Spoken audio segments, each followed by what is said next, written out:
YouTube channel medical and nurses. आज से जो चैनल पर क्लासेस की जाएंगी आपकी ESIC DSSB एग्ज़ाम के लिए, नॉरसेट के लिए भी जो नोटिफिकेशन है रिलीज़ हो चुका है ऑलरेडी। तो जो क्लास है हमारी डेली आपकी रहेगी, मे बी इवनिंग में आपकी क्लास रहेगी ESIC और DSSB नॉरसेट की, जो कि आपके लेंदी क्वेश्चन बेस्ड रहेगी। और जो नेक्स्ट क्लास हुआ करेगी वो आपके स्टेट लेवल एग्ज़ाम्स के लिए, just like NHM CHO GMC के लिए। तो आपको दोनों क्लासेस ज्वाइन जरूर करना है, चाहे कोई सी भी क्लास हो। मोस्ट इम्पॉर्टेंट थिंग, बहुत सारे लोगों के कमेंट्स आ रहे हैं कि पिछले लास्ट वीक से चैनल पर क्लासेस क्यों नहीं हो रही हैं। उसका रीज़न है कि हाल फिलहाल में मे बी लास्ट वीक मेरा बेटा है जो एडमिट हो गया था, उसके कारण क्लासेस तो क्या कोई भी काम ही चैनल पर नहीं हो पाया है। तो बट अभी रिसेंट से आपकी क्लासेस 15 मार्च से कंटिन्यू की जाएंगी। 2 क्लासेस होंगी। मेरी कोशिश यही रहेगी कि 2 क्लासेस तो आपकी हो ही, साथ में यदि कोई पेपर्स बीच में होते हैं तो उनको भी ऐड किया जाएगा। जो लोग अपकमिंग टाइम में तैयारी कर रहे हैं किसी भी एग्ज़ाम के लिए, चाहे आपका ESIC हो DSSB हो, चैनल पर क्लासेस तो होती ही होती हैं, साथ में आप PDF नोट्स भी है जो परचेस करके पढ़ाई कर सकते हैं। यदि आप CHO की तैयारी कर रहे हैं तो आपको CHO के नोट्स अवेलेबल हैं विथ पेपर्स के। यदि आप DSSB की तैयारी कर रहे हैं तो आपको DSSB के पूरे पेपर्स अवेलेबल हैं। जितनी भी शिफ्ट में जो भी पेपर्स हुए हैं, 2019 के बाद DSSB ने कोई भी पेपर नहीं लिया है, फर्स्ट टाइम होने वाला है 2019 के बाद, तो आप लोग उन पेपर्स को भी ले सकते हैं। DSSB के पेपर्स की हम बात करें तो चार्जेस बहुत ही मिनिमल है, 99 रुपीज़ में आपको 2013 से लेकर 2019 तक DSSB ने जितने भी पेपर्स कराए हैं विथ आंसर कीज़ के अवेलेबल हैं। आप उन पेपर्स को डायरेक्ट मेरे व्हाट्सएप नंबर पे कांटेक्ट करके ले सकते हैं। और जो लोग इनकेस NHM CHO की तैयारी कर रहे हैं तो उनके लिए भी पेपर्स अवेलेबल हैं, 42 पेपर प्लस 13 सीरीज़। और जो लोग ओनली MP के लिए तैयारी कर रहे हैं तो उनके लिए 16 पेपर्स अवेलेबल हैं। तो जो भी पेपर्स, जो भी स्टडी मटेरियल आप लेना चाहते हैं उसके लिए आपको मेरे डायरेक्ट व्हाट्सएप नंबर पे कांटेक्ट करके है जो सभी मटेरियल लेना होगा। नेक्स्ट हम बात करेंगे कि अपकमिंग टाइम में वैकेंसीज़ की। तो यस, वैकेंसी है जो भर भर के आ रही हैं, अलग अलग जगह वैकेंसी निकल रही हैं। यदि स्टेट वाइज बात करें हम तो अलग अलग जगह पेपर्स भी होते जा रहे हैं। पेपर्स बहुत ही अच्छे हो रहे हैं। और अपकमिंग टाइम में जो पेपर होने वाला है वो 29 और 30 मार्च को MP CHO का फाइनल है, डेट आपकी फाइनल हो चुकी है। एडमिट कार्ड भी आपको वेबसाइट से मिल जाएंगे। तो आपको अपनी तैयारी पे पूरे तरीके से फोकस करना है। तो आज की क्लास को हम स्टार्ट करेंगे। आज की क्लास में कुछ क्वेश्चन आपको MSN के भी होने वाले हैं और कुछ क्वेश्चन आपको गायनिक के भी कुछ है जो क्वेश्चन आपको पीडियाट्रिक से भी होने वाले हैं। मैंने यहाँ पे आपको हेडिंग पीडियाट्रिक इसलिए दी है ताकि आपको एक तरीके से समझने में जो क्वेश्चंस हैं मिक्सड अप रहते हैं, कमेंट्स आते हैं आपके कि आप हेडिंग पीडियाट्रिक देते हैं लेकिन बीच में क्वेश्चंस कुछ और ऐड हो जाते हैं। तो ऐसा इसलिए होता है कि बहुत सारे जो क्वेश्चन पेपर मेरे पास रहते हैं उनको कंबाइंड करती हूँ उस टाइम में। मुझे भी उतना जो एक तरीके से कह सकते हैं मैं सभी क्वेश्चन को मिक्सड अप कर देती हूँ कि आपको भी थोड़ा बहुत कंफ्यूजिंग सा लगे कि क्वेश्चंस कहाँ से कहाँ पहुँच गए। जैसे आपके पेपर में आते हैं जैमेस वैसे ही यहाँ पे भी कर दिया जाता है। तो यहाँ पर जो पहला क्वेश्चन है हमारा वो आपको ये रहा। A multiparous client tells the nurse that she is using medroxyprogesterone Depo-Provera for contraception. The nurse should instruct the client to increase her intake of which of the following. यदि आपके पास कोई पेशेंट मल्टीपैरस का मतलब है कि उसकी 2 से ज़्यादा बार है जो डिलीवरी हो चुकी है। अब यहाँ पर वो कहती है कि वो मेड्रॉक्सीप्रोजेस्टेरोन और डेपो-प्रोवेरा, जिसको आप कॉमन लैंग्वेज में हम बात करें तो अंतरा, जो NHM के through free of cost supply की जाती है, इंजेक्टेबल कॉन्ट्रासेप्टिव है। एवरी 3 मंथ में है जो एडमिनिस्टर की जाती है इंट्रामस्कुलर रूट से, जो अवेलेबल किस नाम से होती है, अंतरा के नाम से, जिसको आप डेपो-प्रोवेरा या फिर मेड्रॉक्सीप्रोजेस्टेरोन और शॉर्ट के नाम से जान सकते हैं। क्लियर। अब यहाँ पर इस कॉन्ट्रासेप्शन के बाद एज अ नर्स है जो आपसे जो क्लाइंट है आपकी वो पूछती है तो आप उसको क्या इंस्ट्रक्ट करेंगे कि आप अपनी डाइट में क्या लीजिए। विटामिन C ज़्यादा लीजिए, विटामिन A ज़्यादा लीजिए, जिंक लीजिए कि कैल्शियम लीजिए, क्या लेने के लिए आप कहेंगे। तो यहाँ पर यदि कोई भी लेडी मल्टीपैरस हो इनकेस ना हो लेकिन वो डेपो प्रोवेरा लेती है या फिर कोई भी हार्मोनल कॉन्ट्रासेप्टिव लेती है, तो आप उसको एडवाइस क्या करेंगे, क्योंकि हार्मोनल कॉन्ट्रासेप्टिव है।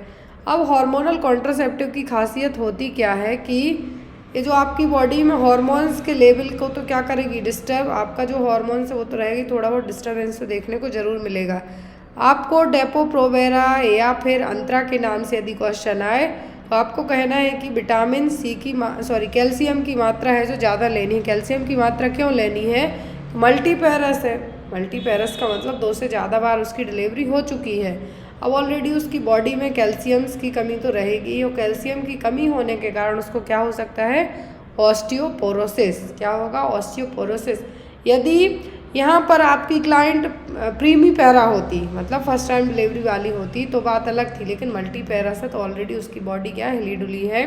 अब ऐसे केसेस में आप उसको सलाह देंगे कि आप कैल्शियम रिच डाइट है जो ज़रूर लीजिए, ताकि आप यदि जो हार्मोनल कॉन्ट्रासेप्टिव लेते हैं तो आपका जो कैल्शियम लेवल है वो तो डिस्टर्ब हो गई, और उसके डिस्टर्ब होने के कारण आपको ऑस्टियोपोरोसिस होने के चांसेस ज़्यादा रहेंगे। तो यहाँ पे आपका आंसर क्या होगा, कैल्शियम। कौन सी डाइट लेने को कहेंगे, calcium. Next one, which of the following sites is recommended for adults as a safe site for the majority of intramuscular injection?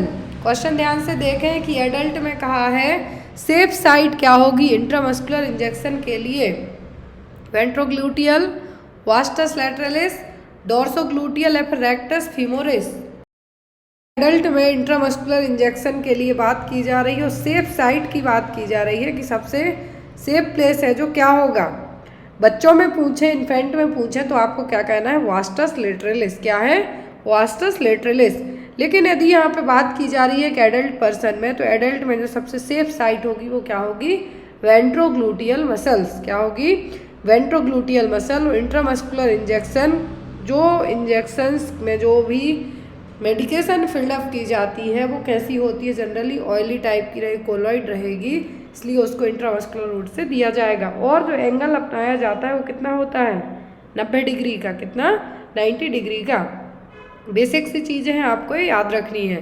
Next है यहाँ पे, तो यहाँ पे आपका आंसर क्या होगा, वेंट्रोग्लूटियल साइट। यदि यही चीज़ आपसे इन्फेंट में पूछें कि इन्फेंट में IM के लिए तो वैक्सीन पूछ सकते हैं, या फिर यहाँ पे आपको इन्फेंसी एज में ही वैक्सीन या फिर IM इंजेक्शन, तो क्या होगा यहाँ पर, vastus lateralis site, vastus lateralis muscle. Adults में ventrogluteal. Next one, Kramer's rule is used for. तो जो क्रेमर्स रूल है किसके लिए यूज़ किया जाएगा, एस्फेक्सिया के लिए, बर्न, एंटेरोकोलाइटिस या फिर जॉइंटिस के लिए। तो क्रेमर्स रूल है जो किस लिए यूज़ किया जाता है, क्रेमर्स रूल यूज़ किया जाता है जॉइंटिस वाले बच्चों के लिए। किसके लिए, जॉइंटिस के लिए। क्रेमर्स रूल है जो यहाँ पे सीरम बिलिरुबिन लेवल और जो स्किन का कलर है, स्किन का कलर किस तरीके से चेंज हो रहा है, येलोइश हो रहा है, डिस्कलर हो रहा है, उसके बीच का रिलेशनशिप कौन बताएगा, क्रेमर्स रूल। तो यहाँ पर जो ट्रेंड होते हैं, ऐसा नहीं कि आप फर्स्ट ईयर सेकेंड ईयर वाले जाएं और पूरा क्रेमर्स रूल लगा के बच्चे को किसी भी स्टेज का है जो, किसी भी लेवल का है जो जॉइंटिस बता दें। ये generally trend primary health worker है जो स्क्रीनिंग टूल अपनाते हैं, डॉक्टर्स अपनाएंगे। तो यहाँ पे इसमें 2 चीज़ें होती हैं। पहला, यदि पूछे क्रेमर रूल्स किस बेस पे काम करेगा, तो सीरम बिलिरुबिन लेवल के साथ साथ स्किन का जो कलर किस तरीके से बदल रहा है उसके बेस पर। यदि लेवल की बात करें तो टोटल 5 लेवल होते हैं। कितने, 5 लेवल होते हैं। सबसे लास्ट होता है कि जब पाम्स और सोल्स येलो कलर के हो जाएं, पाम्स और सोल्स क्या रहे, येलो टाइप के देखने को मिले, और जो सीरम बिलिरुबिन की रेंज है वो कितनी हो जाए, मोर देन 18 mg/dl या फिर मोर देन 306 पर μmol पर लीटर हो जाए, तब यहाँ पर लास्ट स्टेज में, लास्ट लेवल में जो जॉइंटिस पहुँचेगा। तो आपको यहाँ पर 4 पॉइंट सबसे पहले याद रखना। पहला, क्रेमर्स रूल है किसके लिए, जॉइंटिस के लिए। दूसरा, इसका जो एक तरीके से हमें कहेंगे कि फिलॉसफी है वो क्या है, फंडामेंटल रूल इसका क्या है कि ये सीरम बिलिरुबिन लेवल और बॉडी का कलर, स्किन का कलर कैसे चेंज होता है उस पर काम करेगा। तीसरा, 5 लेवल होते हैं इसके, first, second, third, fourth, fifth. तो यहाँ पर सबसे पहले कहाँ पे चेक किया जाता है, तो स्क्लेरा में आपका है जो कलर चेक किया जाएगा, नेल्स के यहाँ चेक किया जाएगा, लेकिन हेड और नेक के यहाँ पे बस जो कलर है, एरिया ऑफ द बॉडी है, कलर चेंज देखने को मिलेगा कंपेयर टू लोअर बॉडी के। तब आपको जो क्या होगा, फर्स्ट लेवल होगा 4 to 8 mg/dl यहाँ पे सीरम बिलिरुबिन होगा। अपर ट्रंक मतलब अबव द अम्लाइकस, अबव द अम्लाइकस मतलब 2 देंगे, 5 to 12 mg/dl यहाँ पे क्या होगा, सीरम बिलिरुबिन की रेंज होगी। लोअर ट्रंक एंड थाई मतलब बिलो द अम्लाइकस, तो यहाँ पे 3 होगा, 8 to 16 mg/dl क्या होगा, सीरम बिलिरुबिन। और लोअर लेग और आर्म्स में बस होगा तो 11 to 18, पाम्स और सोल्स में 5th मतलब कि लास्ट लेवल पे है जो पहुँच चुका है। तो यहाँ पे आपको इतने पॉइंट्स है जो याद रखने हैं। Next one, commonly used stent in hydrocephalus management. तो हाइड्रोसेफेलस को मैनेज करने के लिए क्या यूज़ किया जाएगा। संट का मतलब होता है कुछ ऐसा प्रोसीजर, एक तरीके से हम कहेंगे होल करना, संटिंग का मतलब होता है होल करना। तो यहाँ पर क्या प्रोसीजर अपनाया जाएगा, वेंट्रिकुलो आर्ट्रियल, वेंट्रिकुलो पेरिटोनियल, वेंट्रिकुलो पेरिकार्डियल या फिर वेंट्रिकुलो प्लूरल। प्लूरा जुड़ गया मतलब लंग्स, कार्डियल जुड़ गया मतलब हार्ट, पेरिटोनियल जुड़ गया मतलब एब्डोमिनल एरिया। तो यहाँ पर आपको बताना है कि जो हाइड्रोसेफेलस, हाइड्रोसेफेलस का मतलब पता होगा जब बताएंगे आप। हाइड्रोसेफेलस में आपने एक इमेज देखी होगी, इमेज बेस्ड एक बहुत क्वेश्चन आता है, बेबी के हेड की साइज़ बहुत ज़्यादा बड़ी हुई है, CSF का ऑक्यूमुलेशन हो गया है, तो CSF बहुत ज़्यादा प्रोड्यूस हो गया है, एब्जॉर्ब नहीं हो पा रहा, या फिर कुछ और है जो ऑब्स्ट्रक्टिव हाइड्रोसेफेलस की कंडीशन हो सकती वाले केसेस में क्या यूज़ करेंगे आप, कौन सी संटिंग प्रोसेस होगी कि जो फ्लूइड एक्यूमुलेट हुआ है, CSF है जो भरा हुआ है, तो वो ओवर प्रोड्यूस हुआ है या फिर एब्जॉर्प्शन कम हुआ है। तो यहाँ पर जो हाइड्रोसेफेलस के केसेस में कौन सी संटिंग से उस फ्लूइड को बाहर निकालेंगे। हाइड्रोसेफेलस के केस में होगा क्या कि ये रहा हेड की साइज़, क्या है ये हेड, यहाँ पर CSF का ऑक्यूमुलेशन हो जाएगा जो कि ड्रेन आउट नहीं होगा बॉडी से। अब यहाँ पर इसको ड्रेन करने के लिए वेंट्रिकुलो पेरिटोनियल संटिंग है जो की जाएगी, जो इनलार्ज वेंट्रिकल्स हैं वहाँ से संटिंग स्टार्ट की जाएगी। कहाँ पर, कहाँ तक की जाएगी ये संटिंग, ये जो VP संटिंग है पेरिटोनियल कैविटी तक, कहाँ तक, पेरिटोनियल कैविटी तक इसको किया जाएगा। यहाँ से फिर जो क्या होगा, बॉडी के थ्रू है जो CSF फ्लश्ड आउट किया जाएगा। जब CSF ड्रेन ना हो रहा हो, ब्रेन के वेंट्रिकल से या फिर ओवर प्रोड्यूस होकर स्टोर हो गया हो, तब VP संटिंग करके जो एक्स्ट्रा फ्लूइड है, प्रेशर कम करने के लिए ब्रेन का ये फ्लूइड बाहर निकालना बहुत ज़रूरी है। और ये संटिंग क्या कहलाती है, वेंट्रिकुलो पेरिटोनियल संटिंग। क्या है, वेंट्रिकुलो पेरिटोनियल संटिंग। तो ये प्रोसेस अपना के उस फ्लूइड को बाहर निकाला जाएगा।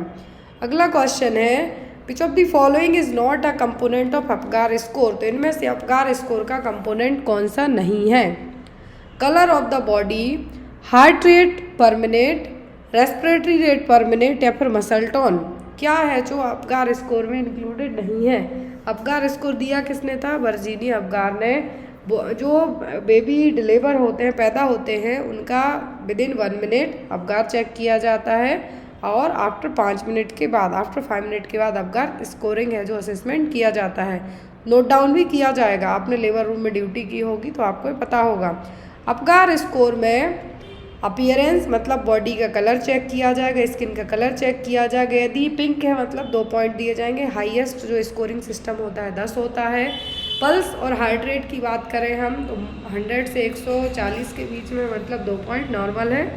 बिलो 100 है तो 1 पॉइंट होगा और पल्स रेट एब्सेंट है तो 0 दे देंगे।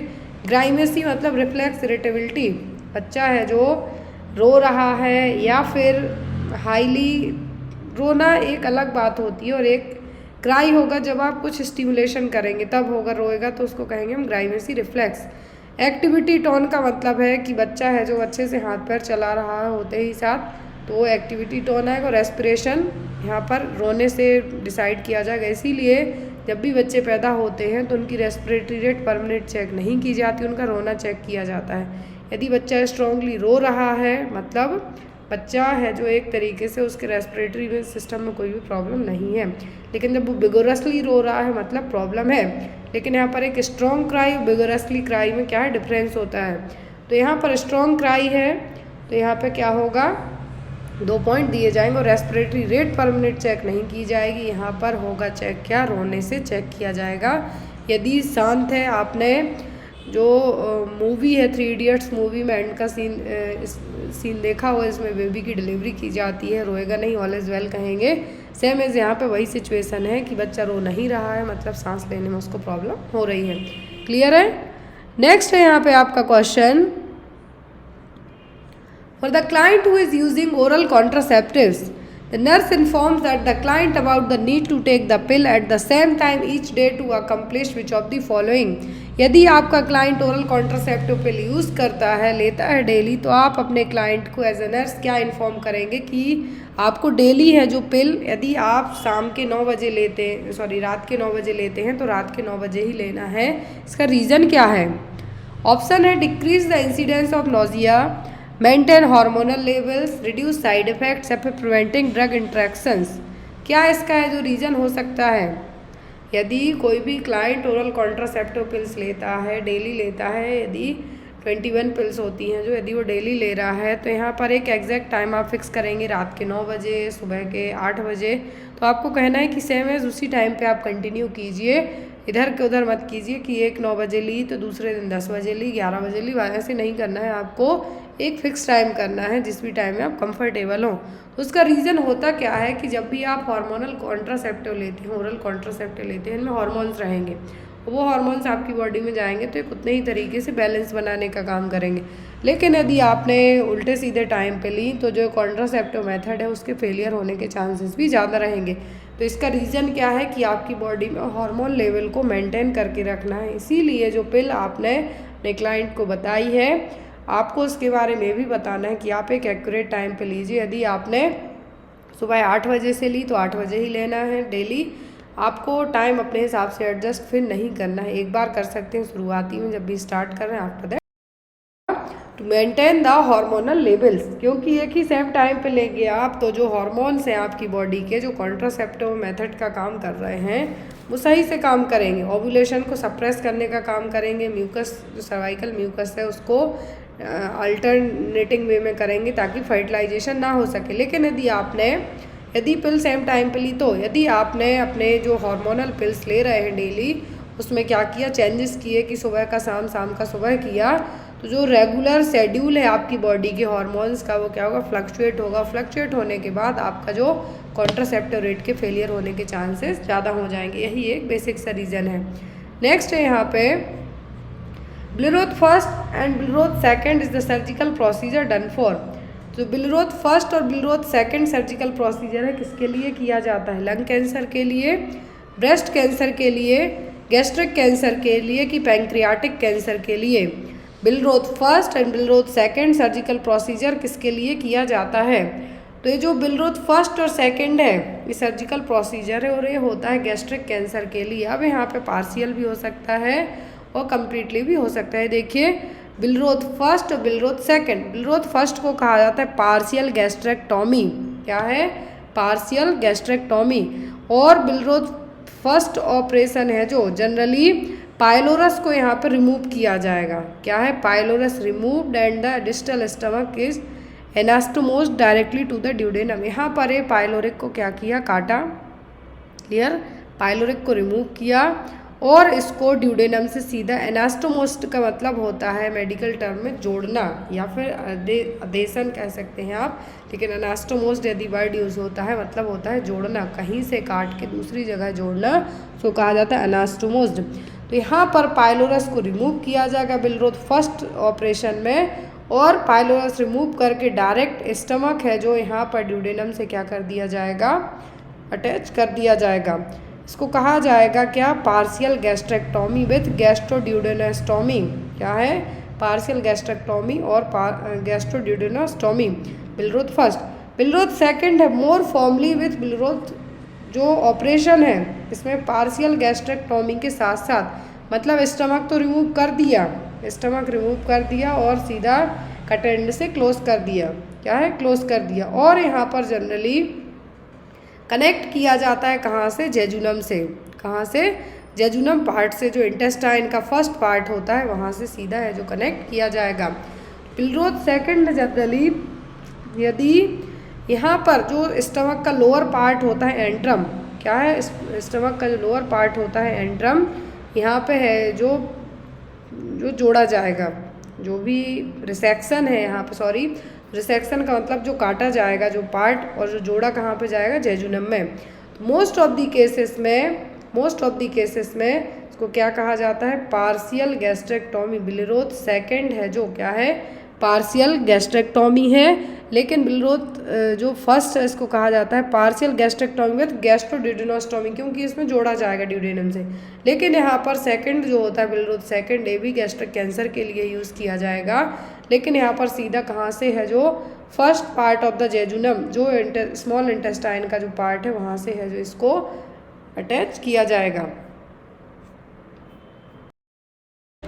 White cells are seen in, तो वाइट सेल्स किस में देखने को मिलेंगी, इम्यून हीमोलाइसिस में, G6PD डेफिशिएंसी में, मलेरिया में, कि नन ऑफ द अबव में। वाइट सेल्स एग्जाम में आपको आता है क्वेश्चन, कई बार आया हुआ है। तो वाइट सेल्स देखने को मिलती हैं G6PD डेफिशिएंसी में, ग्लूकोज 6 फॉस्फेट डिहाइड्रोजनेज डेफिशिएंसी में कॉमनली वाइट सेल्स को देखा जाएगा। तो यहाँ पर ये जनरली जो वाइट सेल्स हैं क्या है, वाइट और ब्लिस्टर सेल्स हैं, दोनों तरीके की जो हैंड्स बॉडीज़ का फॉर्मेशन करेंगी, और ये दोनों देखने को मिलेंगी जब आपकी बॉडी में G6PD की कमी हो। क्या है, G6PD की कमी हो, तो हीमोलाइसिस के कारण बनती हैं वाइट सेल्स। तो यहाँ पर यदि जो वाइट सेल्स को लेके आपको क्वेश्चन आता है कि किसकी कमी के कारण देखने को मिलेंगी बॉडी में, जनरली आपके शरीर में नहीं होती, लेकिन ये सेल्स बनती हैं कब, जब आपकी शरीर में G6PD की जो कमी हो, जो कि क्या है, ग्लूकोज 6 फॉस्फेट डिहाइड्रोजनेज की कमी हो, तब आपकी बॉडी में वाइट सेल्स देखने को मिलेंगी। तो ये क्वेश्चन एग्जाम में आता है, वाइट सेल्स क्या है, वाइट सेल्स। तो आपको या तो glucose 6 phosphate dehydrogenase full name लिखा मिलेगा, या फिर ओनली शॉर्ट नेम बस लिखा मिलेगा। तो आपको मार्क करना है कि किस केस में जो वाइट सेल्स क्या है देखने को मिलेंगी।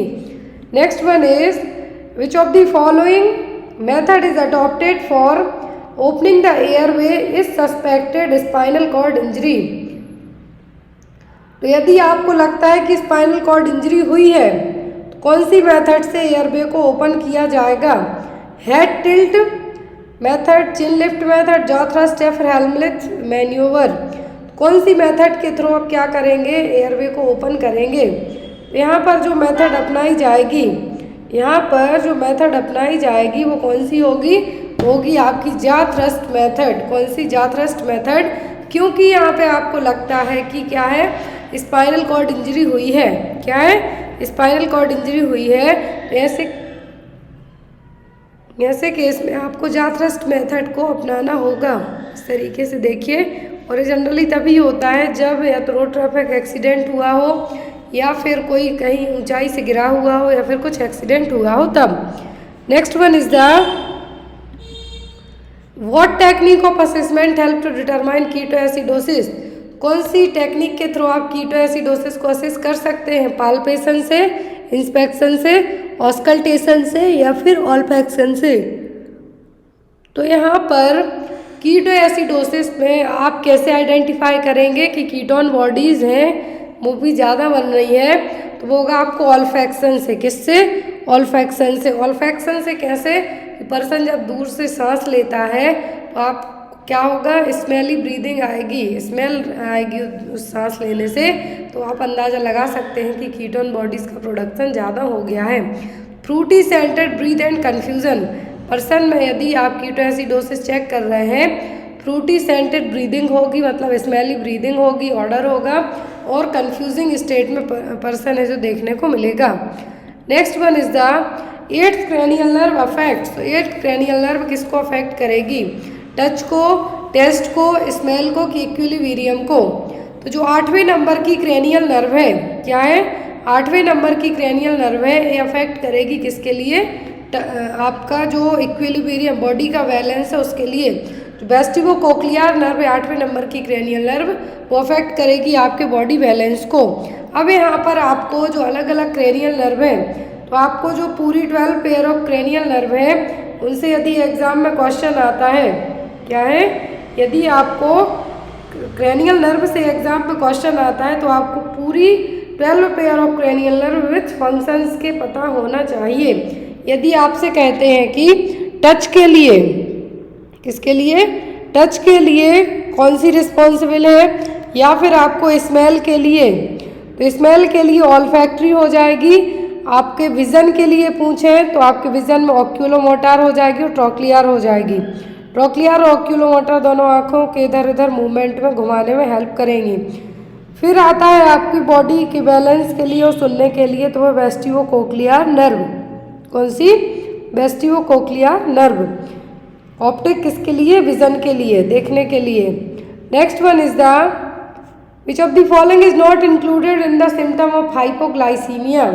तो हाइपोग्लाइसीमिया वाले मरीज में कौन सा सिम्टम देखने को नहीं मिलेगा? ड्राई लिप्स, सेकीनेस, ब्लड विजन या फिर फ्रूट ब्रीथ ऑर्डर। किस केस में आपको हाइपोग्लाइसीमिया के केस में कौन सा साइन देखने को नहीं मिलेगा? सिम्टम ड्राई लिप्स रहेंगे, सेकीनेस, पर्सन को बहुत ज़्यादा ट्रिमर्स टाइप से भी आएंगे, ब्लड विजन होगा, लेकिन जो पर्सन है उसका जो ब्रीदिंग ऑर्डर है, मतलब स्मेल है, वो स्मेली ब्रीथ नहीं होगी। तो इसके लिए यहाँ पर क्या आपका आंसर आएगा? वो होगा आपका फ्रूट ब्रीथ ऑर्डर, जो कि नहीं होगा किसमें? हाइपोग्लाइसीमिया में। बाकी ये सब कुछ देखने को मिलेगा। Next and most important question, longest muscles in the human body. तो ह्यूमन बॉडी की सबसे लॉन्गेस्ट मसल कौन सी है? बाइसेप्स, ट्राइसेप्स, सार्टोरियस या फिर क्वाड्रिसेप्स। लॉन्गेस्ट मसल्स है ह्यूमन बॉडी की, वो होगी आपकी क्या? Sartorius muscle. कौन सी? सार्टोरियस मसल्स, जो कि कहाँ पे रहेगी? थाई में, थाई में रहेगी, जबकि जो कि सबसे स्ट्रॉन्गेस्ट मसल होगी आपकी बॉडी की, लॉन्गेस्ट मसल होगी बॉडी की, कौन सी? Sartorius muscle. Next is the type of joint present between ear ossicle. तो ईयर ऑसिकल सबको पता है, दोनों कान में मिलियस इनकस स्टेपस, जो 3 क्या है? ऑसिकल्स है, मतलब पेयर में कहें हम, दोनों कान में रहेंगे 3-3। तो जो मिलियस इनकस स्टेपस है क्या? ईयर ऑसिकल्स या फिर ईयरबोन भी आप इनको कह सकते हैं। तो इनके बीच में जॉइंट होगा, जब तक जुड़े हुए रहेंगे एक दूसरे से। तो कौन सा जॉइंट रहेगा? साइनोवियल होगा, फाइब्रस होगा, सेकेंडरी कार्टिलेजियस होगा या फिर प्राइमरी कार्टिलेजियस जॉइंट रहेगा। तो जब जो जॉइंट ईयर ऑसिकल्स के बीच में रहेगा तब आप उसको क्या कहेंगे? Synovial joints. कौन सा जॉइंट्स रहेगा? Synovial joints. तो ईयर बोन जिसको मॉडिटरी ऑसिकल्स कहेंगे, यहाँ पर बोन्स जुड़ी हुई रहेंगी। क्या रहेंगी? जुड़ी हुई रहेंगी। मेलियस हैमर शेप में रहेगी, इनकस है जो एनवल शेप में रहेगी, और स्टेपस जो कि स्ट्रिप शेप में रहेगी। स्टेपस ह्यूमन बॉडी की सबसे छोटी बोन है, और इन तीनों के बीच में जॉइंट रहेगा, वो कहलाएगा साइनोवियल जॉइंट्स। क्यों? यहाँ पर साइनोवियल फ्लूइड रहेगा जो कि इनके फ्रिक्शन में हेल्प करेगा। Next one is the blind spot of eye is known as. तो आँखों का ब्लाइंड स्पॉट किसको कहा जाएगा? कॉन्स, रॉड, ऑप्टिक डिस्क या फिर प्यूपिल। ब्लाइंड स्पॉट किसको कहा जाएगा? ब्लाइंड स्पॉट कहलाएगा क्या? यहाँ पर आपकी ऑप्टिक डिस्क। क्या है? Optic disc. नेक्स्ट वन है यहाँ पर the process of taking food into the digestive system is. तो जब आप खाना अपने मुंह से डाइजेस्टिव सिस्टम में जाता है आपके, तो पूरी प्रोसेस क्या कहलाती है? एलिमिनेशन, प्रोपल्सन, डाइजेशन या फिर इंजेशन। तो यहाँ पर आप क्या कर रहे हैं? खाने को मुंह से लेते हैं, तो ये प्रोसेस स्टार्ट क्या कहलाएगी करना? Ingestion, ingestion of food. तो यहाँ पर आपका आंसर क्या होगा? इंजेशन। नेक्स्ट वन है यहाँ पर आपका Allen test is used for. तो जो एलेन टेस्ट है किसके लिए यूज़ किया जाता है? मीडियन नर्व कंप्रेशन के लिए, अल्नर नर्व कंप्रेशन के लिए, कि इंटीग्रिटी ऑफ पाल्मर आर्च के लिए। तो किसके लिए एलेन टेस्ट है जो यूज़ किया जाता है? तो एलेन टेस्ट परफॉर्म किया जाता है किसके लिए? Integrity of palmar arch. ये देखिए यहाँ पर जो सर्कुलेशन है अल्नर आर्टरी के, यहाँ पर इसको जब थ्रोम्बोसिस होता है तो इस केस में चेक किया जाएगा Allen test. Allen test is used to find out the blood flow in your hand. अब यहाँ पर तो आपके हाथ में आर्च बनती है, तो उसको देखने के लिए एलेन टेस्ट है जो क्या होगा? यूज़ किया जाएगा। यहाँ पर ना तो नर्व फंक्शनिंग के लिए, ना ही नर्व कंप्रेशन के लिए, दोनों चीज़ें अलग केस में होती हैं।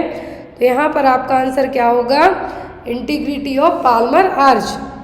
Next one is carpal tunnel syndrome is due to compression of. तो कार्पल टनल सिंड्रोम देखने को मिलता है जो लोग लॉन्ग टाइम तक कंप्यूटर पे काम करते हैं उनमें। तो ये कार्पल टनल सिंड्रोम किसके कंप्रेशन के कारण होगा, radial nerve, ulnar nerve, median nerve या फिर अल्नर आर्टरीज। जो कार्पल टनल सिंड्रोम होता है देखने को मिलेगा मीडियन नर्व के कंप्रेशन के कारण। मीडियन नर्व को ही म्यूजिशियन नर्व कहा जाता है, मीडियन नर्व को म्यूजिशियन नर्व कहा जाता है। कार्पल टनल सिंड्रोम में इसमें कंप्रेशन होगा, हाथों में आपको नमनेस रहेगी, टिंगलिंग होगी, वीकनेस होगी। इवन आप भी चाहे, और ये होता है किसको, जो लोग लॉन्ग टाइम तक कंप्यूटर पे या फिर लैपटॉप पे काम करते हैं उनके लिए। तो कार्पल टनल सिंड्रोम क्या है, आपके हाथों में कंप्रेशन, जो मीडियन नर्व उसके कंप्रेशन के कारण देखने को मिलेगा। और ये जनरली एग्जाम में क्वेश्चन आपको ये आता है कि जो लोग लॉन्ग टाइम तक कंप्यूटर पे काम करते हैं उनको क्या देखने को मिलेगा, तो उनको होता है carpal tunnel syndrome. Next one is valve of Hasner is present in. तो हैस्नर वॉल्व कहाँ पे रहेंगे, नेसोक्राइमल डक्ट में, पैंक्रियाटिक डक्ट में, पैरोटिड ग्लैंड डक्ट में या फिर ऑल ऑफ दी अबव में। तो वॉल्व ऑफ हैस्नर्स रहते हैं कहाँ पे, नेसोक्राइमल डक्ट में। नेसोलैक्राइमल डक्ट कौन सी है, जो आंसुओं का प्रोडक्शन करती है। ये देखिए लैक्राइमल ग्लैंड हो गई, तो नेसोलैक्राइमल डक्ट है। आप एक चीज़ देखिए, जब आप रोते हैं यहाँ पे आप ये देख सकते हैं वॉल्व ऑफ हैस्नर की जो आपकी आंखों के आंसू हैं वो क्या करेंगे, वॉल्व ऑफ हैस्नर कि जो बैक फ्लो हो रहा है, जो बैक फ्लो हो रहा है नोज, जो आंखों से उसको नोज में आने से रोकने का काम करेंगे, क्या, valve of Hasner. A fold of mucous membrane at the lower end of the nasolacrimal duct if well developed it generally prevents air from being blown back from the nose into the lacrimal sac. तो यहाँ पर ये रहे क्या, valve of हैस्नर, ये रही lacrimal सैक्स। तो यहाँ से जो आंसू आ रहे हैं लैक्राइमल सैक के थ्रू बहते हुए, यहाँ से एयर को भी रोका जाएगा। जब आप एक चीज़ अंदाज़ा लगाइए, जब आप रोते हैं बहुत देर तक तो आपकी नाक से भी पानी आने लगता है बहुत देर तक रोते रोते। तो ये क्या है, यहाँ पर ये नेसोलैक्राइमल डक्ट के यहाँ पर वॉल्व ऑफ हैस्नर्स प्रेजेंट रहे। A case gangrene foot removal notice scheduled. तो यदि गैंग्रीन वाला केस आया है, गैंग्रीन फूट है, तो वहाँ पर सीधा फूट रिमूव किया जाना है। तो ओटी में शेड्यूल कब की जाएगी surgery, at the end, at the beginning, as per the convenience of the surgeon या फिर as per the roll number of the day. तो गैंग्रीन का केस है यदि, तो फूट रिमूवल किया जाना है, तो ऐसे केस में जो सर्जरी के लिए सही टाइमिंग होगी वो क्या होगी, तो यहाँ पर सर्जरी के लिए जो सही टाइमिंग होगी फूट रिमूवल के लिए वो होगी क्या, eight the beginning of the OT. जैसे ही ओटी ओपन होती है तो यहाँ पर ये क्या किया जाएगा, सबसे पहले गैंग्रीन वाले पर्सन की सर्जरी की जाएगी।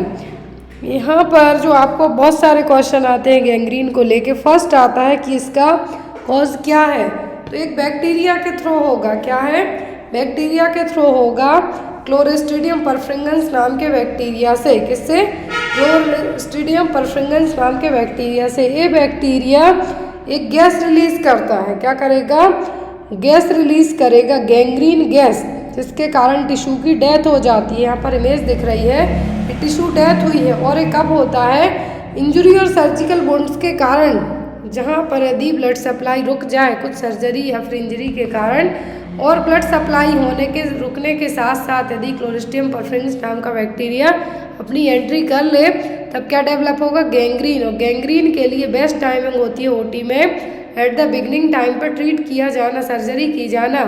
क्लोस्ट्रीडियम परफ्रिंगेंस डायरेक्ट आपके जो ब्लड सप्लाई है वहाँ पे अफेक्ट करेगा, वो गैस रिलीज करता है, वो कहलाती है गैंग्रीन गैस। और गैंग्रीन गैस क्या करेगी, सीधे टिश्यू की डेथ कर देगी। तो यहाँ पर क्या है, टिश्यू डेथ, गैंग्रीन का मतलब है टिश्यू डेथ। टिश्यू डेथ कब होगी, जब ना तो ऑक्सीजन की सप्लाई होगी प्रॉपर, ना ही हो ना ब्लड की। Next one is the an appendicitis pain is located in which quadrant of the abdomen. तो अपेंडिसाइटिस में पेन कौन से क्वाड्रेंट में होगा, लेफ्ट लोअर में, राइट लोअर में, लेफ्ट अपर में कि राइट अपर में।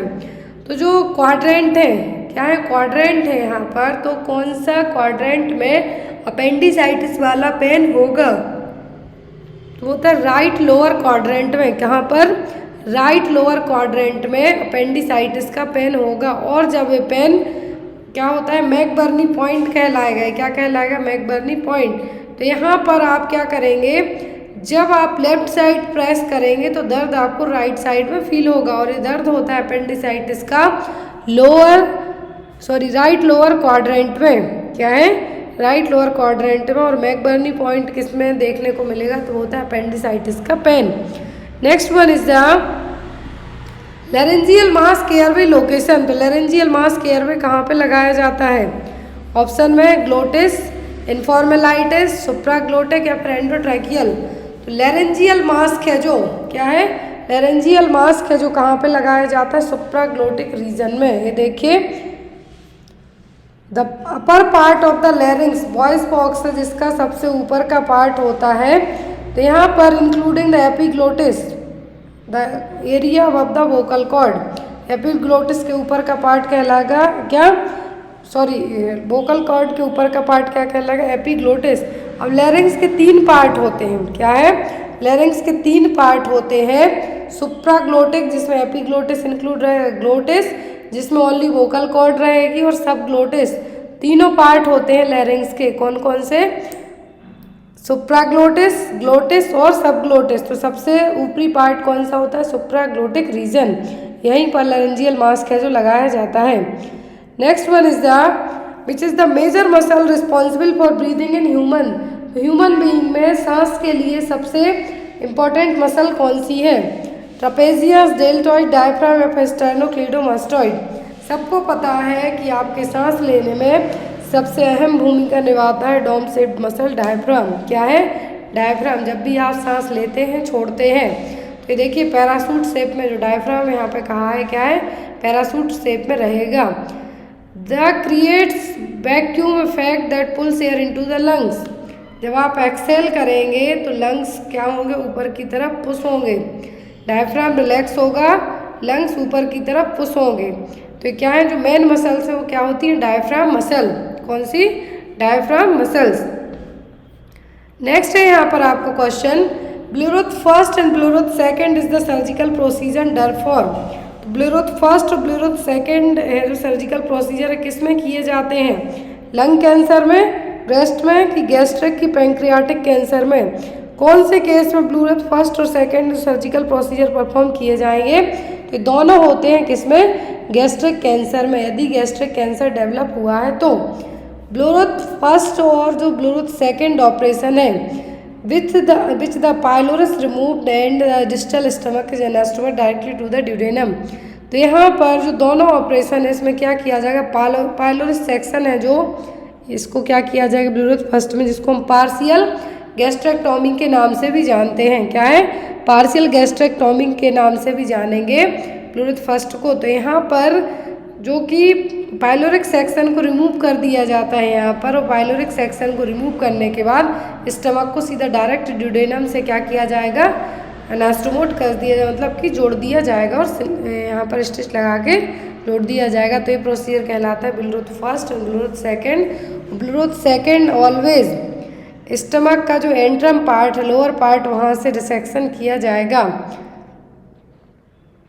तो जो प्रोसीजर है, यदि ब्लूटूथ फर्स्ट पूछें तो इसके लिए क्या कहा जाता है? ब्लूटूथ फर्स्ट के लिए पार्शियल गैस्ट्रेक्टोमी, और यदि ब्लूटूथ सेकंड पूछें तो इसके लिए जो कि कंप्लीटली क्या है? गैस्ट्रोजिजनेस्टोमी।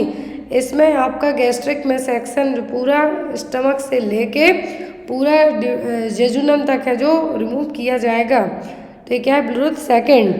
Next one is the ophthalmic medication should be instilled eight.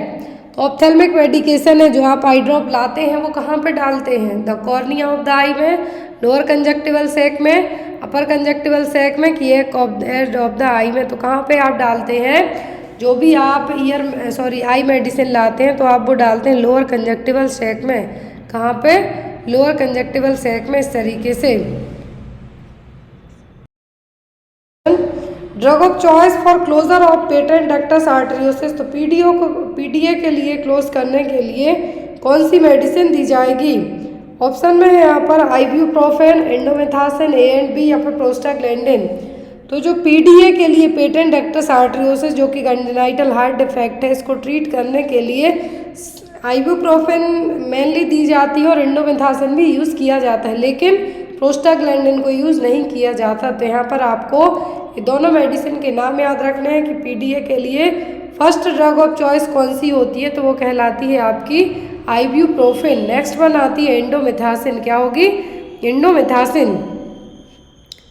Next है यहाँ पर आपका क्वेश्चन, तो यहाँ पर प्रोस्टाग्लैंडिन है जो यूज़ नहीं की जाती। मेनली पीडीए को ट्रीट करने के लिए प्रीमेच्योर इन्फेंट के लिए क्या दिया जाएगा? इंडोमेथासिन, और इंट्रावीनसली आइबुप्रोफेन को भी यूज़ किया जाता है। मेनली आइबुप्रोफेन आपको याद रखना है, इंडोमेथासिन सेकेंडरी यूज़ की जाती है।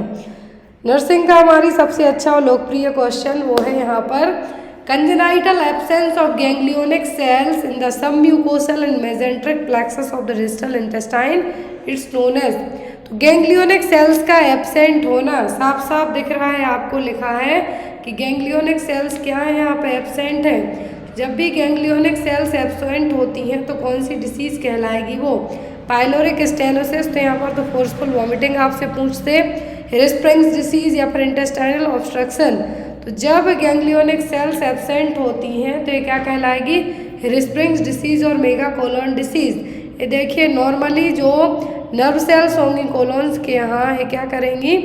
जो भी वेस्ट है उसको बॉडी से बाहर निकालने का काम करेंगी, लेकिन जो गैंग्लियोनिक सेल्स नर्व सेल्स हैं जो कि एब्सेंट रहेंगी, तो ऐसे केस में जो फीकल मटेरियल है वो अंदर ही ऑब्स्ट्रक्टेड रहेगा।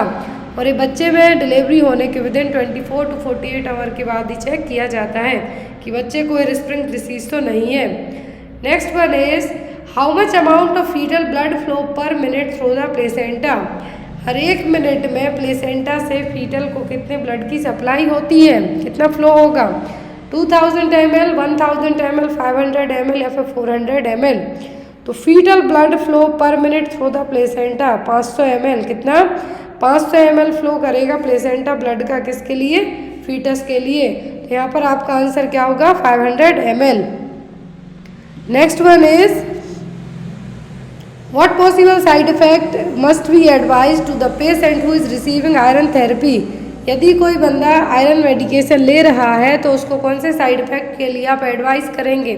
नहीं तो पर्सन ने मान लीजिए आयरन की टैबलेट थी, उसको डिजीनेस हो गई, डेंजर हो गया सनलाइट से, रिंगिंग साउंड आए ईयर में जिसको हम टिनिटस कहेंगे, कि ब्लैकनिंग ऑफ स्टूल, कौन से साइन के लिए आप पर्सन के लिए कहेंगे कि ये कॉमन साइड इफेक्ट है, इसमें आपको डरने की ज़रूरत नहीं है? तो जब भी पर्सन आयरन की टैबलेट लेता है तो उसका जो स्टूल का कलर है वो कैसा हो जाता है? ब्लैक कलर का हो जाता है।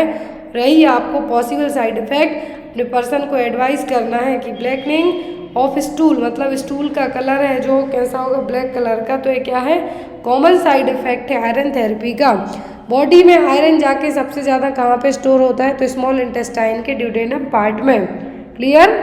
Next one is clinical sign seen in this image. तो यहाँ पर इस इमेज में कौन सा साइन चेक किया जा रहा है? फोर्थ गिल sign, Castell sign, Carnett sign या फिर ब्रुजिन्स्की साइन। सब साइन आपने पढ़े हुए हैं, अच्छे अच्छे साइन है आपके लिए, एग्जाम में आपको आते हैं। जो साइन है यहाँ पे चेक किया जा रहा है, कौन सा साइन है? ये कहलाएगा आपका कार्नेट साइन। कौन सा? कार्नेट साइन है। आपको इमेज बेस्ड क्वेश्चन OSSC में आ सकता है, नॉरसेट में आ सकता है, SGPGI में आ सकता है। तो यहाँ पर जो इमेज दिख रही है, यहाँ पर एग्जामिनर क्या कर रहा है? कार्नेट साइन असिस्ट कर रहा है, और ये देखने को मिलेगी एक्यूट एब्डोमिनल पेन में। किसमें? एक्यूट एब्डोमिनल पेन में कार्नेट साइन देखने को मिलेगा। फोथरगिल साइन है जो कि यहाँ पर रेक्टस स्टीथ हेमेटोमा में देखने को मिलेगा। मतलब यहाँ पर फोर्थगिल sign is a medical sign if a mass in the abdominal wall does not cross midline and does not change with flexion of the rectus muscle। तो जब यहाँ पर एब्डोमिनल वॉल है, यदि कुछ मास होता है एब्डोमिनल वॉल के यहाँ पर, ना तो वो मिडिल को क्रॉस करता है, ना ही रेक्टस मसल्स के फ्लेक्शन के कारण उसमें कुछ चेंजेस होते हैं, तो ये क्या कहलाएगा? फोथरगिल साइन, और ये रेक्टस हेमेटोमा में देखने को मिलेगा।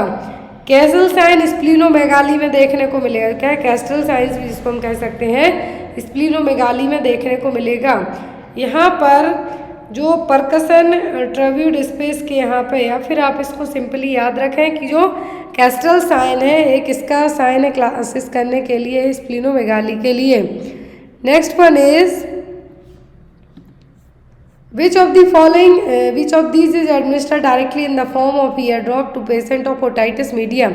ओटाइटिस मीडिया क्या है? मिडिल ईयर इन्फेक्शन है, और ओटाइटिस मीडिया के पर्सन में आप इसको किस फॉर्म में, जो कौन सी मेडिसिन है, इसको डायरेक्ट आप इंस्टिल कर सकते हैं कान में? आइबुप्रोफेन, ओपियम, पैरासीटामोल की बेंजोकेन। तो जो सॉल्यूशन यहाँ पे direct otitis media middle ear infection में रहेगा उसमें आप यहाँ पे बेंजोकेन क्या है? बेंजोकेन डायरेक्टली एडमिनिस्टर कर सकते हैं। और जो बेंजोकेन है यहाँ पर एज एन एनेस्थेटिक के तौर पे काम करेगा। नेक्स्ट वन इज ट्रिस्मस और lockjaw risus, sardonicus and opisthotonus are the features. अब ये आपको सब पता है कि जिसमें मरीज की बॉडी पूरी कर्व शेप में चली जाती है, वही ट्रिस्मस, राइसिस, सार्डोकेनस एंड ऑप्थिस्टोटोनस, ये सभी क्लासिकल साइन है किसके? ये हैं टिटनस के। टिटनस होता कब है? कैल्शियम की कमी के कारण। तो यहाँ पर जो आपका सही आंसर होगा, यहाँ पर आपका जो करेक्ट आंसर होगा वो क्या होगा? वो होगा टिटनस। रहा ideal time of surgery for cryptorchidism is, तो जो क्रिप्टोस्टिज्म में यहाँ पर सर्जरी की जाएगी, बिना सर्जरी के ठीक नहीं होगा, तो जो आइडियल टाइमिंग मतलब सबसे अच्छी टाइमिंग है वो क्या होगी? किस एज में होगी? न्यूनेट में 1 से 2 साल में, 5 to 8 ईयर्स, या फिर प्यूबर्टी में? तो जो ये सर्जरी है यहाँ पर, जो क्रिप्टोस्टिज्म की सर्जरी है यहाँ पे किस एज में की जाएगी? तो यहाँ पर आपको या तो इसका मतलब पूछा जाता है क्रिप्टोस्टिज्म का, या फिर आपको इसकी सर्जरी पूछी जा सकती है, दैट मीन्स ड्यूरेशन पूछा जाएगा। तो सबसे पहली चीज़ की है क्या?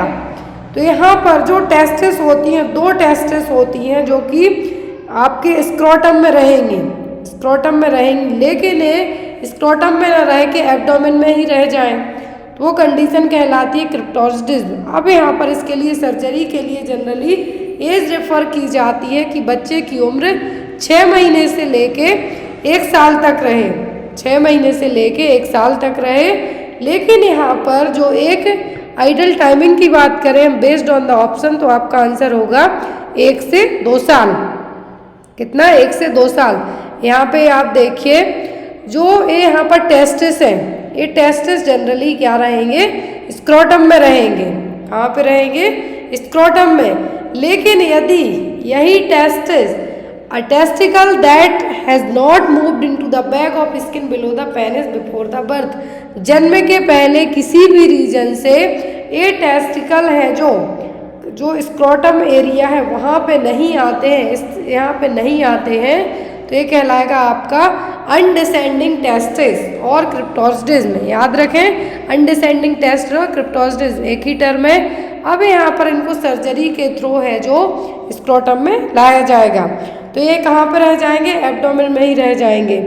तो यहाँ पर ये या तो एक साइड का मतलब यूनिलेटरल भी हो सकता है, या फिर बाइलेटरल, या तो दोनों टेस्टिकल एब्डोमेन में ही रह जाएंगे, या फिर एक रह जाएगा, एक बाहर आ जाएगा। तो ये कंडीशन क्या कहलाएगी? क्रिप्टोस्टिज्म। और इसके लिए सर्जरी के थ्रू इसको ट्रीट करने की जो सबसे अच्छी एज है वो होगी आपकी 1 से 2 साल। Next is which of the following is are transmitted by rodents. तो यहाँ पर रोडेंट्स के थ्रू ट्रांसमिट होने वाली प्रॉब्लम कौन सी है?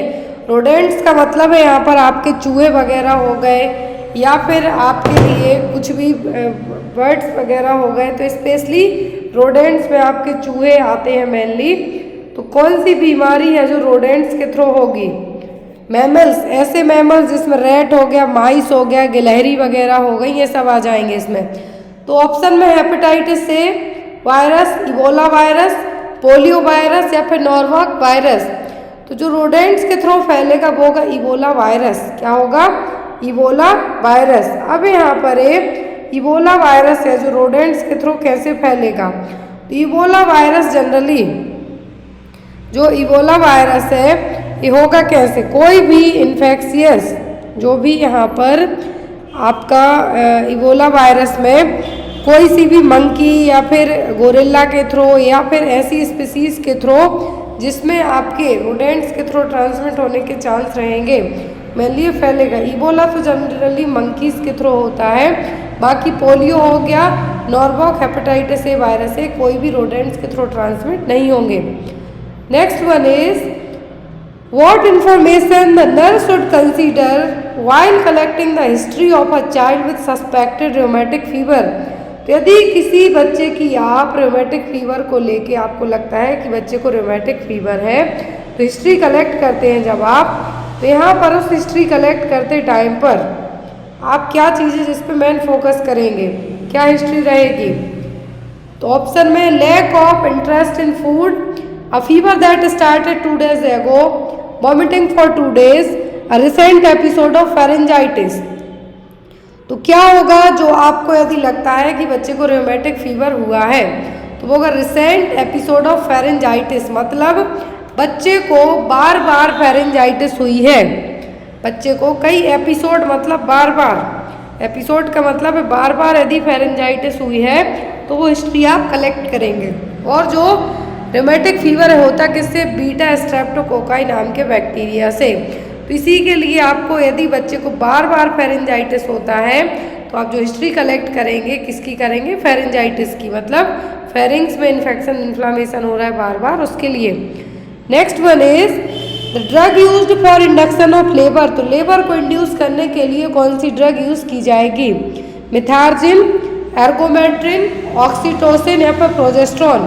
तो जो मेडिसिन लेबर को इंड्यूस करने के लिए यूज की जाएगी वो होगी ऑक्सीटोसिन। कौन सी, ऑक्सीटोसिन और पिटोसिन मेनली यूज की जाती है।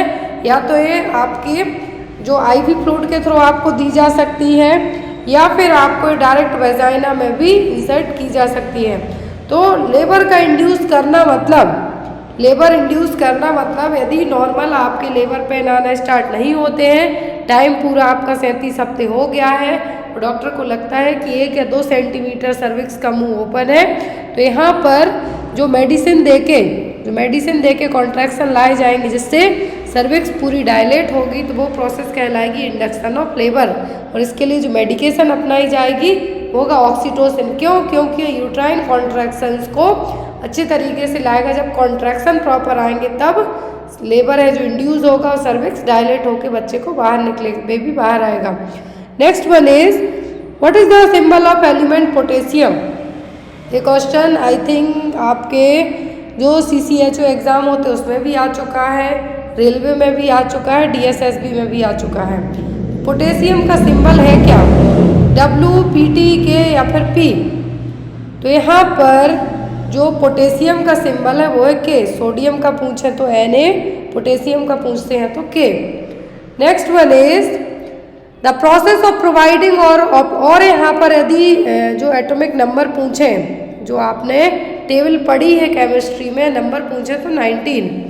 Next one is the process of providing or obtaining the food necessary for growth and health is. तो ऐसी प्रोसेस जिसमें आपकी बॉडी को जो ग्रोथ और हेल्थी रहने के लिए ज़रूरत है वो क्या है, नरिशमेंट, नेचुरल साइंस, न्यूट्रिशन। तो यहाँ पर वो क्या होगा, तो ये होगी आपका न्यूट्रिशन, जिसमें आपकी बॉडी के लिए ग्रोथ के लिए जो चीज़ें ज़रूरी है, हेल्दी रहने के लिए ज़रूरी है, वो फूड की एक नेसेसरी प्रोसेस कहलाएगी nutrition. Expected date of delivery is calculated by. तो जो एक्सपेक्टेड डेट है डिलीवरी की आप कैसे कैलकुलेट करेंगे, ऑप्शन में Johnson's formula, Naegele's formula, Wood's formula या फिर रॉबर्ट्स फार्मूला। यहाँ पे आप लोग भी आंसर देते जाइए ताकि आपको भी समझ में आए कि आपको कितने क्वेश्चंस आते हैं और कितने नहीं आते हैं। तो यहाँ पर कौन सी मेथड है जो एक्सपेक्टेड डेट ऑफ डिलीवरी और EDD कैलकुलेट करने के लिए अपनाई जाती है, वो है यहाँ पे आपका नेगल्स फार्मूला। कौन सा, Naegele's formula. According to Naegele's formula के आपको क्या करना है कि जो LMP का आपका फर्स्ट डे है, first day of your LMP plus 9 month plus 7 day equal to EDD। यहाँ पे आप कैलकुलेट भी कर सकते हैं। First day of LMP plus 9 months plus 7 days equal to EDD। मान लीजिए कि यहाँ पर किसी का LMP का पहला दिन, LMP का जो फर्स्ट दिन है आपका क्या है, 12 जून है, 12 जून 2023 प्लस आप इसमें 9 महीने जोड़िए, जून से जुलाई, अगस्त, सितंबर, अक्टूबर, नवंबर, दिसंबर, जनवरी, फरवरी, मार्च। तो यहाँ पर आपका क्या हो गया, 12 मार्च। 9 मंथ मतलब यहाँ पे आपके 12 मार्च हो गए। अब यहाँ पर है जो आपके 9 मंथ्स हैं, इसमें आपको क्या करना है, 12 मार्च में प्लस यहाँ पे आपको 7 डेज और जोड़ देना है। अब यहाँ पे आपकी निकल के क्या आएगी, ईडीडी। तो 12 मार्च प्लस 7 दिन और, तो कितना हो गया आपका, 19 मार्च 2024। ये आपकी यहाँ पे क्या निकल के आ जाएगी, EDD, estimated date of delivery और expected date of delivery. So according to Naegele's rule के इस तरीके से आप ईडीडी कैलकुलेट कर सकते हैं। मैंने बहुत ही इजी ट्रिक आपको बताई है, आपको याद भी रहेगी। तो जॉनसन्स फॉर्मूला है, जॉनसन्स टेक्निक और जॉनसन्स फॉर्मूला अपनाया जाता है किसके लिए, फीटल वेट के लिए। किसके लिए, फीटल वेट को चेक करने के लिए। यूट्रस में, गर्भाशय में जो बच्चा है उसका वजन कितना है, तो सोनोग्राफी में आपको दिखाया जाता है कि बच्चे का वजन 2 kg हो गया, 800 ग्राम हो गया फीटस का। तो उन सबको कैलकुलेट करने के लिए जॉनसन्स फॉर्मूला अपनाया जाता है। Clear. Next one is the legal definition of death that facilitates organ donation pertains to the suggestion of.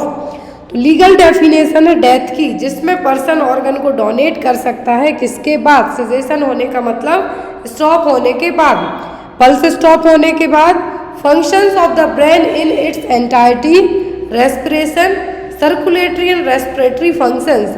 तो यहाँ पर लीगल डेफिनेशन कही है किसकी, डेथ की। डेथ की जो लीगल डेफिनेशन है, अकॉर्डिंग टू दैट पर्सन अपने ऑर्गन डोनेट कर सकता है, लेकिन किसके स्टॉप होने के बाद, पल्स रुकने के बाद, ब्रेन के फंक्शन स्टॉप होने के बाद, पूरे ब्रेन के फंक्शन रुकने के बाद, सांसें रुकने के बाद, या फिर सर्कुलेटरी और रेस्पिरेटरी फंक्शंस के स्टॉप होने के बाद। सजेस्ट होना मतलब, सजेशन का मतलब है यहाँ पर स्टॉप होना। तो यहाँ पर जो आपका कोई भी पर्सन ऑर्गन डोनेट कब कर सकता है, जब पर्सन का ब्रेन डेथ हो गया हो। ब्रेन डेथ होता है मतलब तभी पर्सन को कंसीडर किया जाता है लीगल डेथ में। तो यहाँ पर पर्सन डोनेशन तभी कर सकता है ऑर्गन डोनेट जब उसके ब्रेन के फंक्शन भी काम करना स्टॉप कर दे तब। तो यहाँ पर आपका आंसर होगा functions of the brain it's entirety. बिना ब्रेन के फंक्शन स्टॉप हुए, बिना ब्रेन डेथ के स्टॉप सजेस्ट होने के पहले आप कोई भी ऑर्गन डोनेट नहीं कर सकते हैं। Next is sperms are produced by the process of. तो स्पर्म है जो किस प्रोसेस के थ्रू प्रोड्यूस होते हैं, ऑप्शन में है ओव्यूलेशन, oogenesis, स्पर्मेटोजेनेसिस या फिर जेस्टेशनल। तो स्पर्म का प्रोडक्शन होता है स्पर्मेटोजेनेसिस के थ्रू। किसके थ्रू, स्पर्मेटोजेनेसिस के थ्रू। ओवुलेशन में क्या होगा कि ओवरी है जो एग को रिलीज करेगी, ओवा को रिलीज करेगी हर मेंस्ट्रुअल साइकिल में। oogenesis में आपके ओवम का प्रोडक्शन होगा, स्पर्मेटोजेनेसिस में प्रोडक्शन होगा स्पर्म का। Next one is which of the following analgesic drug lakhs anti inflammatory action. आपने पढ़ी हैं NSAID ड्रग्स। तो यहाँ पर जो NSAID ड्रग्स पढ़ी हैं उनमें से कौन सी एनाल्जेसिक ड्रग है। एनाल्जेसिक्स का मतलब दर्द में यूज़ की जाने वाली, एनाल्जेसिया। एनाल्जेसिया और एनाल्जेसिक्स ऐसी मेडिसिन जो पेन किलर के तौर पे भी एनाल्जेसिक्स के तौर पे यूज़ की जाती हैं और पेन किलर के तौर पे यूज़ की जाती हैं, लेकिन उनमें एंटी इन्फ्लामेटरी एक्शन नहीं होगा। तो वो कौन सी ड्रग है, पायरोक्सिकेम, डाइक्लोफेनिक सोडियम, आइबुप्रोफेन या फिर paracetamol.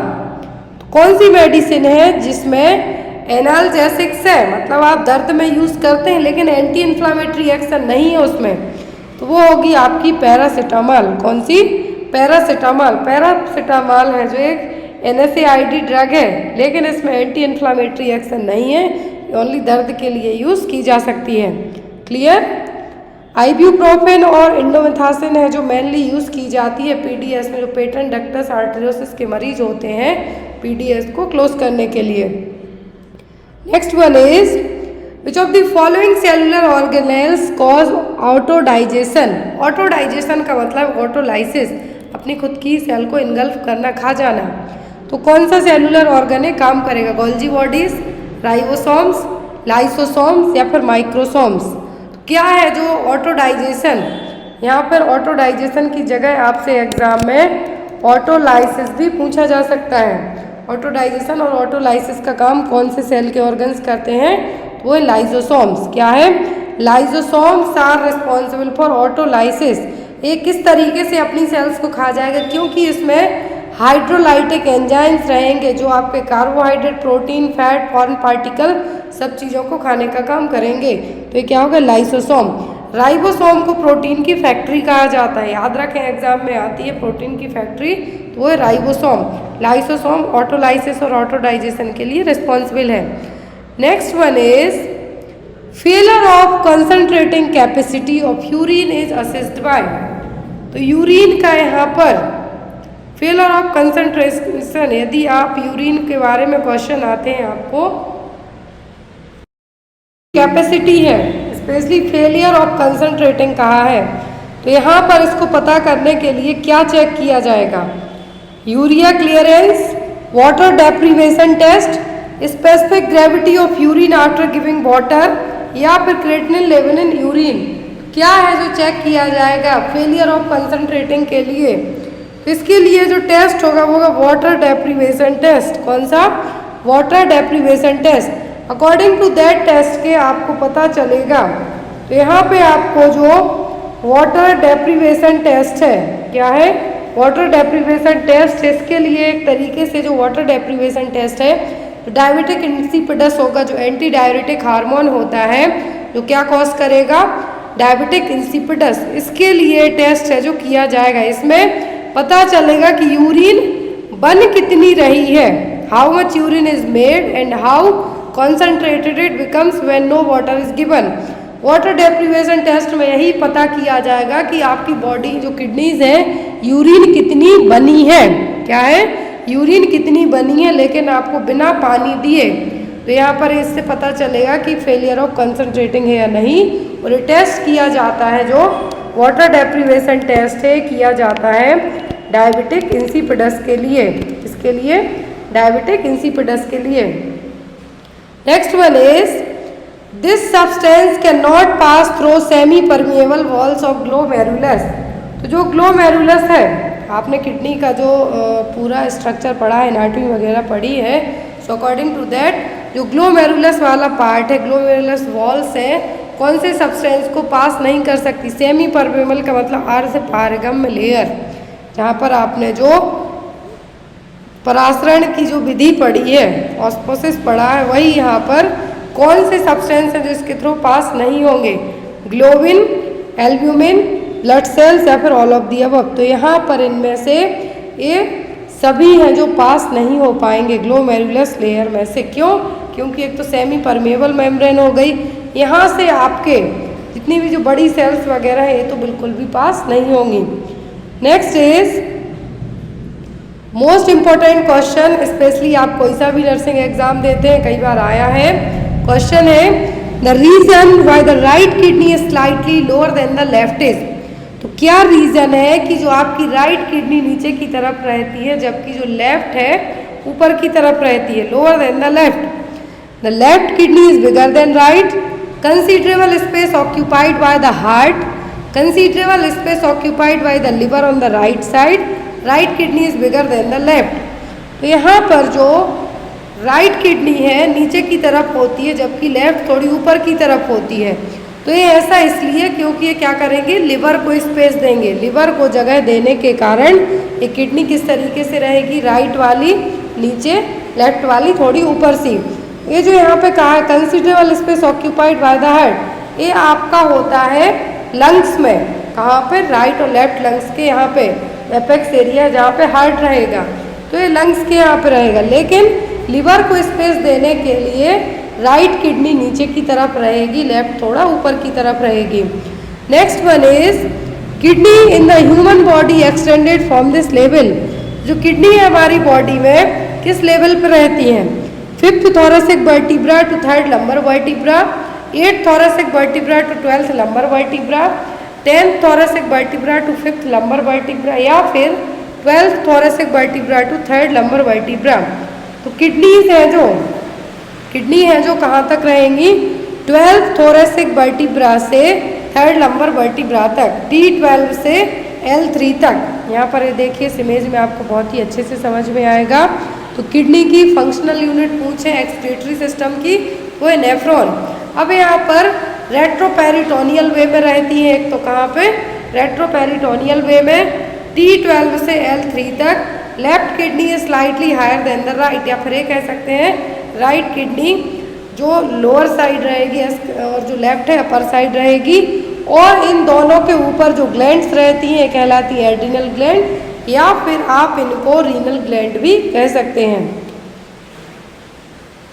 Next one is which one of the following is not a type of back massage. तो इनमें से कौन सा है जो बैक मसाज का पार्ट नहीं है, एफ्लरेज, सोकिंग, टैपिंग या फिर प्रेस्ट्रेज।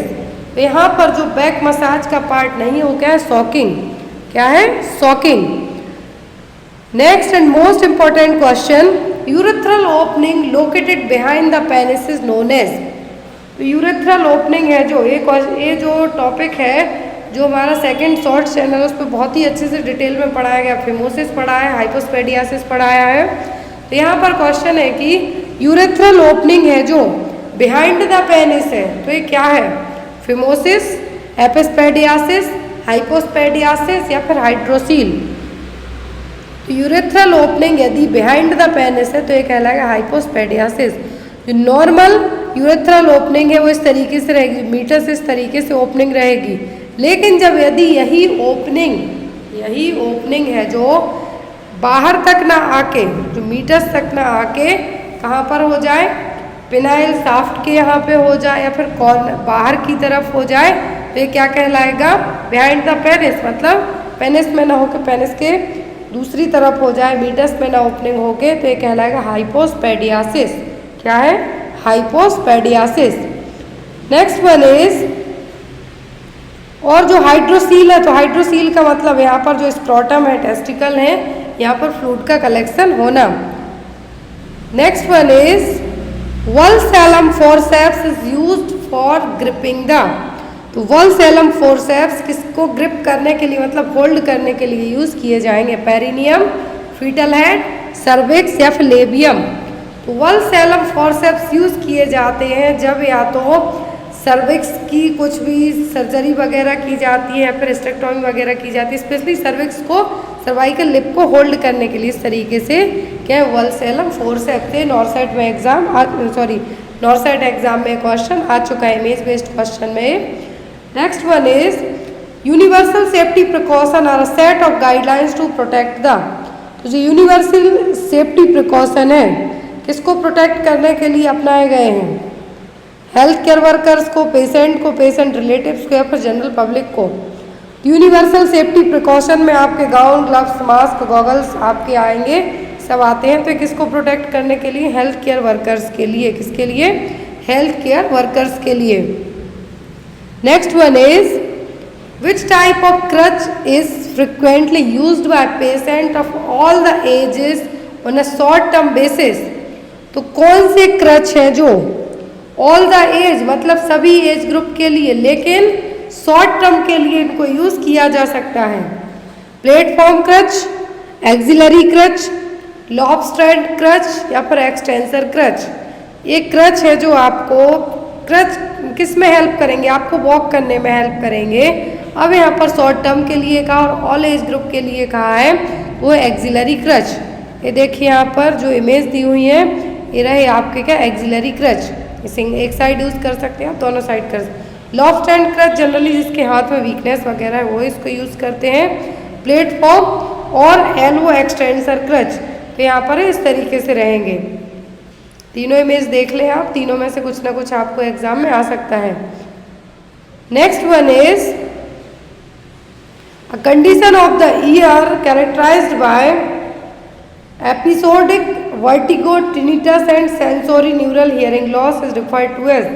तो कौन सी कंडीशन है, यहाँ पर क्वेश्चन में कहा गया है कि कौन सी कंडीशंस है जिसमें आपको वर्टिगो मतलब आपको लगेगा कि आप गिरने वाले हैं, टिनिटस कानों में रिंगिंग साउंड आएगा, और सेंसोरी न्यूरल हियरिंग लॉस होगा। तो ये किस में होगा? ऑप्शन में ओटाइटिस मीडिया, निस्टैगमस, मैनर्स डिसीज या फिर ऑटोस्क्लेरोसिस। ये आपका ओटाइटिस मीडिया का मतलब मिडिल ईयर में इन्फेक्शन होना, फिर यहाँ पर आपका आएगा मैनर्स डिसीज। मैनर्स डिसीज में तीनों classical sign consider, tinnitus, vertigo मतलब स्पिनिंग टाइप, जैसे आपको लगेगा कानों कुछ घूम सा रहा है, टिनिटस रिंगिंग साउंड होगा और आपको सेंसरी न्यूरल हियरिंग लॉस होगा। तो ये किस में होगा? आपका मैनर्स डिसीज में। 3 क्लासिकल साइन है किसके? मैनर्स डिसीज के। फिर यहाँ पे आपका आता है ऑटोस्क्लेरोसिस। तो ऑटोस्क्लेरोसिस भी एक इनहेरिटेड डिसऑर्डर है जिसमें आपका जो एम्प्लीफिकेशन साउंड है, एम्प्लीफिकेशन साउंड का मतलब ऑटोस्क्लेरोसिस में आपकी जो मिडिल ईयर की स्टेपस जो बोन से सबसे छोटी बोन से इसमें प्रॉब्लम का होना। Next is growth hormone will be secreted by which of the following endocrine gland. Growth hormone है जो कौन सी ग्लैंड एंडोक्राइन ग्लैंड सीक्रेट करेगी? एड्रिनल, पिट्यूटरी, ओवरीज या फिर टेस्टिस। तो ग्रोथ हार्मोन रिलीज करेगा कौन? Pituitary gland. कौन सी ग्लैंड? Pituitary gland. आपको एक क्वेश्चन एग्जाम में आया है, ग्रोथ हार्मोन है जो कौन रिलीज करेगा? तो ग्रोथ हार्मोन को रिलीज करेगा कौन? Pituitary gland, anterior pituitary gland. और एंटीरियर पिट्यूटरी ग्लैंड की सोमेटोट्रॉफ सेल्स हैं जो ग्रोथ हार्मोन को रिलीज करेंगे। Next is inadequate pumping action of the heart is known as. यदि आपका हार्ट प्रॉपर तरीके से पंप नहीं करेगा तो क्या होगा? ऑब्स्ट्रक्टिव शॉक होगा, सेप्टिक शॉक होगा, एनाफ्लेक्टिक शॉक होगा कि कार्डियोजेनिक शॉक होगा? तो यहाँ पर जो शॉक बनेगा वो होगा आपका कौन सा? Cardiogenic shock. Next is what is the average weight gain of a neonate per day. तो एक न्यूनेट बेबी का पर डे कितना वजन बढ़ेगा? ऑप्शन में 100 to 150 grams, 50 to 60 grams, 25 to 30 grams या फिर 5 to 10 ग्राम्स। तो एक न्यूनेट बेबी का पर डे यदि वेट गेन की हम बात करें तो 25 से 30 ग्राम तक वजन बढ़ेगा। कितना? 25 से। नेक्स्ट है what is the average weight gain of the neonate per day. यहाँ पे हमने देख लिया कि 25 से 30 ग्राम तक बढ़ेगा न्यूनेट का वजन एक दिन में। नेक्स्ट क्वेश्चन है आपका what does a mixture of surfactants contain. तो जो आपने सर्फेक्टेंट पढ़े हैं, सर्फेक्टेंट जो आपने पढ़े हैं लंग्स में पढ़े हैं यहाँ पे आपने सर्फेक्टेंट, तो सर्फेक्टेंट में किस चीज़ का मिक्सचर रहेगा? तो ऑप्शन में है यहाँ पर protein and lipid, mucus and chloride, protein and chloride या फिर लिपिड एंड क्लोराइड। तो सर्फेक्टेंट है जो कि लंग सेल क्या करेंगे? इसको रिलीज करेंगे। क्या करेंगी? रिलीज करेंगे। तो यहाँ पर जो सर्फेक्टेंट है इसमें होगा क्या? तो इन सर्फेक्टेंट्स में होता है प्रोटीन और लिपिड्स। क्या है? प्रोटीन और लिपिड। तो सर्फेक्टेंट जनरली आपने जो भी लंग्स की प्रॉब्लम पढ़ी है तो सर्फेक्टेंट जैसे कि जब बच्चे पैदा होते हैं, यदि बच्चे कम दिनों के प्रीटर्म पैदा हो जाए तो उनमें इसी सर्फेक्टेंट के कारण बच्चों में रेस्पिरेटरी डिस्ट्रेस सिंड्रोम डेवलप होने के चांसेस रहेंगे। तो इसीलिए सर्फेक्टेंट जरूरी है। अब यहाँ पर इसमें क्या क्या मिक्स होगा? तो होगा प्रोटीन और lipid. Next one is who made valuable contribution to insightful learning. तो इंसाइटफुल लर्निंग के लिए क्या है?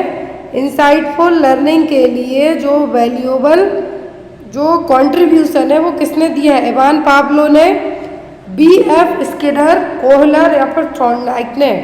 तो इनसाइड लर्निंग थ्योरी आपने पढ़ी है। इनसाइड इन लर्निंग थ्योरी में इमीडिएट एंड क्लियर लर्निंग और अंडरस्टैंडिंग जो कि आपकी रहेगी, जो कि जनरली यहाँ पर एग्जाम में आपको या तो कोहलर थ्योरी के नाम से पूछी जा सकती है या फिर इनसाइड लर्निंग थ्योरी के नाम से पूछी जा सकती है। तो इनसाइड लर्निंग थ्योरी और कोहलर थ्योरी जो कि लर्निंग के लिए दी गई थी और किसने दी थी? वोल्फगैंग कोहलर ने। Insight learning theory proposed by और given by the Wolfgang Kohler ने। The sudden understanding of the relation between a problem and the solution. यहाँ पर आपको ये चीज़ बहुत ही अच्छे से याद रखना है। अकॉर्डिंग टू दैट इंसाइट, या फिर यहाँ पे आप ये भी याद रख सकते हैं इंसाइटफुल लर्निंग थ्योरी।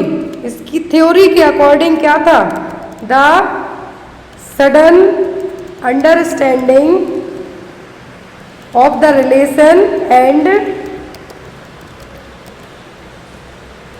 किसी भी चीज के बीच में कोई भी ऐसा रिलेशन जिसमें आपकी प्रॉब्लम हो एंड उस प्रॉब्लम को क्या है, उस प्रॉब्लम को सॉल्यूशन भी साथ में हो, तो वो क्या थी यहाँ पर? Insightful learning theory.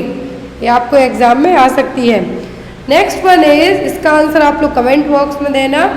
Which is the hormone that increase water reabsorption by inciting a water channel और एक्यूपोरेंस?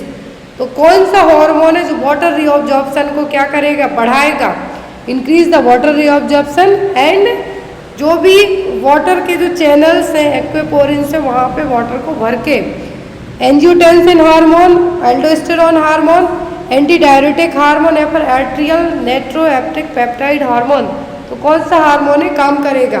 तो यहाँ पर आप इसका आंसर कमेंट बॉक्स में देना। आई होप आपको आज की क्लास अच्छी लगी हो। जो भी आपके डाउट वगैरह हैं तो आप कमेंट करके पूछ सकते हैं।